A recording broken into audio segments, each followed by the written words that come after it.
ഒത്തിരി വഴി കഴിഞ്ഞതിന്റെ ആശ്വാസത്തിലാണ് എല്ലാവരും. യാത്രാക്ലേശം ലഘൂകരിക്കുവാനും തുടർന്നുള്ള യാത്രയ്ക്ക് കൂടുതൽ ശക്തി ആർജിക്കുവാനും ഈ ദിവസങ്ങൾ നന്നായി ചെലവഴിച്ച നല്ല യഹൂദർ യാത്രാ സംഘത്തിലുണ്ടായിരുന്നു. അതിൽ പ്രധാനി സ്വന്തം മേരി എന്ന് ജോസഫ് മനസ്സിലാക്കി. വചനം വിചിന്തനം ചെയ്യുന്നവൾ, ദൈവസാന്നിധ്യം അനുഭവിക്കുന്നവൾ, ജപധ്യാനങ്ങൾക്ക് നേരെ കണ്ടെത്തുന്നവൾ, ഇങ്ങനെ മേരിയെ അവളുടെ സ്വാതന്ത്ര്യത്തിന് വിട്ട ശേഷം ജോസഫ് പട്ടണത്തിലേക്ക് തിരിച്ചു.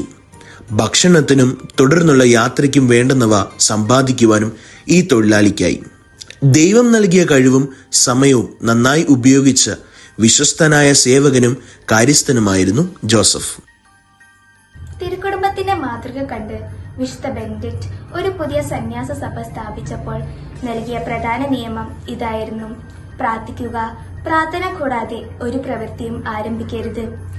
നമുക്ക് ജീവിതത്തിൽ സന്തോഷവും സമാധാനവും ഏറ്റവും കൂടുതൽ ലഭിക്കുന്നത് പ്രാർത്ഥനയിൽ നിന്നാണ്.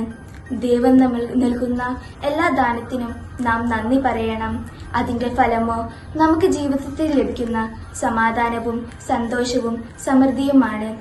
ഈ യാത്രയിൽ പരിശുദ്ധ അമ്മയിൽ നിറഞ്ഞു നിന്നിരുന്ന പുണ്യങ്ങളിൽ വളർന്നു വരാൻ നമുക്ക് ആഗ്രഹിക്കാം, പ്രാർത്ഥിക്കാം.